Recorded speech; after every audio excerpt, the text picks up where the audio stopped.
Hello, everyone. Today, I really wanted to speak to you about overcoming food addiction and emotional eating. It is something that I think many people struggle with, but I would say it even speaks to something even larger in our society that we live in an environment that feeds food addiction.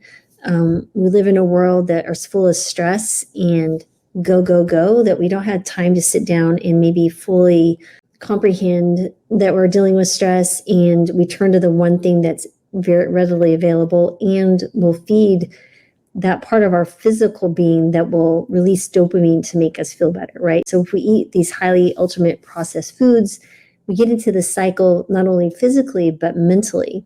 And the emotional eating component can come out of many places. Like I said, I've dealt with thousands of patients over the years, and the one thing that I do know is that people, not necessarily unknowingly, but they create these habits that they're not even aware of as a habit, right? So whether they're eating from boredom or stress or emotional trauma that they're dealing with, and eating will, push back the memory or the trigger of the emotional response that they may have had in the past. There's this piece to them that's really hard, that they may have tried to lose weight or stop eating certain foods and felt a tension, and gets really hard, right? And then they will see themselves as failures, and then there's shame and guilt. And I really wanted to help people understand that you can use this tool for not just overeating and food addiction, but this is where I'm coming from as a physician, where I see people who have really struggled, and now we're dealing with the consequences of eating unhealthily, diabetes, obesity, hypertension, high cholesterol, things like that, sleep apnea, and things that not only decrease the quality of life, but also shorten your lifespan. So my hope by me doing these videos and everything I'm doing is to share with you some tools that you can use in your own life and move the needle and the compass. So let's say that you're going down the path, and we move just a quarter of a degree or a degree. If you look at the trajectory over time, so straight up, if you stay the same path, but if we go just a little bit, so here's the original decision. If we change our decision just by a degree, just our one small little thing, if you look over time, you see how the journey changes, right? The path can be dramatic. So, a month, 2 months, 3 months, 4 months. And so hope you see that. That's the power, I think, of what I'm about to share with you. And so let me tell you what I've come up with. And it's I think, work by other people, but I'm just kind of put my own spin on this. And the first thing is understanding that there's no one's fault, right? We live in a world that is dealing with constant stress, that we're always being pulled for our attention. We are not living in the place that we did 500, 1,000 years ago, where the first and foremost thoughts were, how do I get food on the table? Were they growing their food, working? I mean, we didn't have cell phones, and we didn't have jobs sending us emails, and people just couldn't reach out and grab us at any time from around the world, right? There wasn't news programs that are shouting these headlines that cause stress, that pull us in to look at this and get us even more worked up and thinking even worse thoughts, right? And so, I think, and people move around, so their community structures have disintegrated, right? That we're no longer building those lifelong relationships that were there for support in the past. So I think this is where it becomes, you need to be really thinking about, this is where we are, but what can we do to start building back different tool set, because we're living in a different time, in a different environment. And so first of all, the acronym I want you to remember is BRAVE, right? And so you're going to be brave in moving forward with a different way of dealing with food addiction or the emotional eating habit. And the first thing is that we need to understand, what is a habit? A habit is a trigger or a prompt. It could be a thought, it could be an emotion, it could be a circumstance, it could be a life regular thing like an email, it could be a time of day, it could be a person. A trigger or a prompt then is the behavior. The behavior could be the eating, the behavior could be shopping, the behavior could be drinking, cigarettes. It doesn't matter what the behavior is. Then we have the reward. The reward feeds back into the habit, because the only reason a habit exists is because there's a reward. You're avoiding something or something is looking better, right? So it's positive feedback loop, right? That we keep on doing something because it feels good, or we're doing this because we're avoiding something that's negative. So those are the two pieces that you can keep on. You also have neutral habits. So if there's not any necessarily negative benefit, but you see, it's what we thought, that's a neutral, that's fine. But these positive and negative reinforcements, the other thing to keep in mind is that every behavior has three things that are required. So when you look at BJ Fogg's model of behavior, what you will see is the three things that behavior requires are: one, motivation; two is a prompt; and three is the ability to do it. Let's take something very simple. For example, you got to go to the bathroom. It's something that we've all done every day, unless you're in special circumstances like dialysis. So let's say that, let's look at the behavior model. So remember, motivation, prompt, and ability. One, what is your motivation? Well, the prompt was that the bladder is saying I'm full. The motivation is, geez, I don't want to pee in my pants. And three, the ability is, I got toilet down the hall, or if you're outside camping, you go into the next tree. So those are the three things, right? So you have the behavior habit loop, because what I'm going to be talking about is disrupting the habit loop, and also how to disintegrate the reward, which will help break the emotional, it'll break the habit neural circuitry that's going on in our brain. It's hard to do this because I usually have some kind of drawing or something. So I'm doing a lot of finger motions here. So when I'm speaking of habit loop and behavior, you understand what I'm actually referring to. So, okay, now we got the basics out of the way. First of all, when you think about the BRAVE acronym, for me, this really is a matter of acknowledging a craving, but the B part would be breathe and acknowledge. And what that's doing is, so if we're thinking about it, let's say that we have this emotional need to eat something because, one, we're in the grocery store and something smells good, or we had an emotional email or a stressful email, or we have something coming up and we're worried about it. The first thing we need to do is get out of the reaction and living in the future, or thinking about the future of what it's going to be, what this is, or dealing with some emotional response or thought that's coming in our past, and ground ourselves in this present moment. Because the only time that you can actually do something is in the present moment. And so one way to get us into that moment and tell our brains, okay, I'm here now, I'm not there, is breathe, right? So breathe and acknowledge.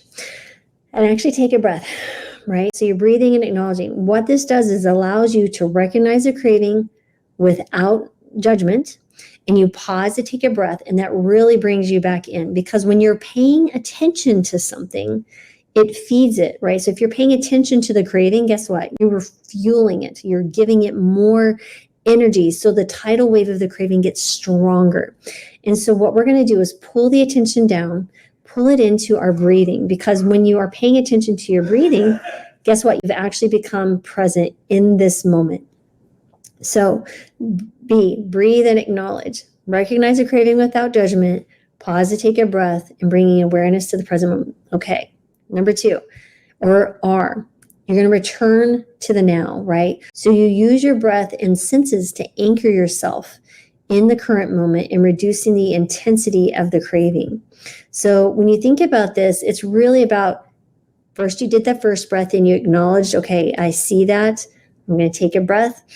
But now what we're going to do is continue breathing and bringing into the now. So you can do this by your breath. You can do it visually. You can do a few different things. You can do finger breathing, like breathe in and out. You can do 4-7-8 breathing, where you breathe in over 4, you hold your breath for 7 seconds and breathe out over 8. You could do also what I call gratitude grounding, or becoming present with the 5 senses. And if you don't want to do 5, you could do 3. With something now in my present moment that I'm grateful for, that I can see. I see this technology that's allowing me to speak to you. I'm thankful for that. Hearing, I'm thankful for hearing the birds outside, or I'm thankful for my dog that sighs, even though she wants out of her cage because she just had surgery. Not her cage, but her confined space. Maybe it's also feeling. I can feel my breath. I can feel my heart. I'm thankful for that. So there's that piece is there for whatever breathing exercise works for you. So remember, that's bringing ourselves back into the now. So breathe and acknowledge, and then return to the now. Okay. Next is accept and observe. So that's the A. So you're going to accept the craving, right? You're not going to fight it, right? Because the more you fight it, the more you're feeding it. And then the next thing is you're going to accept the craving as just a normal experience. People get them all the time. You're going to observe it. Okay, I feel it. I see it, sense it in my body. Observe it without judgment, right? And then detach from the immediacy of the sensation. And by doing that, basically what I'm saying is you're going to try to observe the craving as if you were an outsider looking in, right? You're going to notice where you're feeling the craving in your body and what emotions are attached to it. But don't judge the sensations or emotions are good or bad. Just observe. Just like if you were to have a thought of, I'm a pink elephant. Well, you're not going to emotionally respond to that, but you can just watch it, observe it, go in and out, right? Let it flow through you instead of trying to stop it, trying to fight it. Let it flow through you. If you want to feel like you're an invisible superhero and you feel that craving, you're just letting it slide through. It doesn't mean that it won't be uncomfortable and that you won't feel some urgency or something feeling tight, but that's where the breathing comes in. You're engaging in your parasympathetic nervous system, which allows you to take that deep breath and relax, slows down the heart rate. You're bringing your thinking mind online. You're disengaging the mindlessness. You're becoming mindful. So that's really, really important to remove that emotion. And just the act that you're being curious and acknowledging it, this is building a different reward of the mindfulness piece. So you're really building a new habit of being mindful about your habits. So let's go over again. B was breathe and acknowledge. R is return to the now. A is accept and observe. Okay. V is validate and let go. So you acknowledge your feelings and remind yourself that cravings are temporary. Yes, allowing them to pass without acting on them. So I want you to know there are two things that we can count on in this world that almost every human would agree with. Is one, that the only thing that we can really count on is change. So change is the one constant in our life. And that the only moment that we can ever act on is your current moment, right? We can accept that and acknowledge that. That's going to make life much easier, right? We embrace change. We know it's coming. We have this one moment that's continually changing. And we can accept that, knowing that the only thing we can do is right now. Now, it doesn't mean you have to have all the answers. It doesn't mean you have to have all the perfect action, but just know that it means there's no stress in trying to figure out what that looks like in the next minute or 2 minutes or hour or tomorrow, or what you did yesterday and that you feel guilty about or whatever. And yesterday was perfect and now you're not. It's just reflecting into today. I'm sitting in front of the bakery. There's a Cinnabon calling my name. I've gone through this. I accept that there's a craving. And I can, after doing that, right, where you've acknowledged your feelings, you remind yourself that the cravings are temporary, you can allow them to pass, and then you can decide whether you want to engage in the activity or not. Do you want to eat it or not? But if you do this, it's going to be with a different light, right? You're going to be mindful of it. And maybe you do, and maybe you just take a few bites and you're like, man, this isn't actually what I was thinking. Because guess what? That craving has subsided. So the reason that you're eating that food has already passed. So there's going to be a different quality about consuming that food right now. You're not trying to make the craving go away by consuming it. What you're doing is you're now past it, like the craving's already subsiding. The wave is coming in. Now you're just kind of eating it just out of like, well, maybe I'll like it. But you have your thinking mind cap on. I feel like you're going to see some different emotions, some different thoughts, some different awareness of what's going on. You're becoming mindful of these habits. So, excuse me, with this, then I want you to also think E is engage elsewhere and reflect. So we had breathe and acknowledge, return to the now through more breathing techniques, accept and observe. You're going to validate and let it go. right? You validate it was here and allow it to pass. E is engage elsewhere and reflect. So you're going to redirect your attention to a different activity or practice gratitude. You can say, I'm thankful that I'm aware of this. I'm thankful that I'm building this mindfulness muscle. You can say, you can go back to the senses and say, I'm thankful for what I'm seeing. I'm thankful for what I'm hearing. I'm thankful for what I'm smelling or not. You can say, I'm thankful for feeling my feet on the ground. Whatever it is, maybe you're holding your child's hand and you're thankful for your child. You're thankful for your loved ones. Whatever that is for you, in that moment that you can see, feel, touch, smell, hear, because that is with you in that moment. And the next thing is just reflect on your experience and use it as a learning opportunity, whether you choose to eat or not, right? And there's no judgment whether you choose to or not. The fact is that you engaged your mindfulness, this special wisdom that you have. Each of us has this inner wisdom of knowing inherently what we need. And by engaging in that and understanding that you have a choice, so many people don't feel they understand they actually have a choice because their mind is built these habits that we act out of automaticity, right? We're just reacting, we're just responding without thinking. It's like driving a car and you don't remember how you got from point A to B. It's become such an automatic thing that you do. By understanding that you have a choice, that is huge. And now you're bringing down out of that habit loop. Remember the prompt, the trigger, the behavior, and the reward. You're dismantling the reward. By getting rid of the reward, the entire habit loop of that particular thing just starts to dissolve and it collapses upon itself because the reward is what's holding it up. Because why do something? If your brain doesn't think it's going to get a reward, why does it do it? Right? So that's the piece here. But then a really important thing as well is reflecting, looking on your experience and asking yourself, what can I learn from this? Maybe it's like, one, that you have the power to make a different choice, right? Maybe it's, I will go to a different grocery store that doesn't have such an amazing smelling bakery. You're going to make different choices. Maybe it's different actions so you don't get the prompt. Maybe it's making that behavior harder to do, right? So let's say that you have a behavior of wanting to eat a chocolate chip cookie when you're watching a TV show. Okay, so the prompt is the TV show. The behavior is eating the chocolate chip cookie. And the reward is, well, it's high fat, high sugar, and hits the dopamine circuit. And so there's that. Now that piece to this is because we're eating, we're not hungry, right? We know this is going to probably be a problem. If you're dealing with any chronic disease, it's just fueling the chronic disease.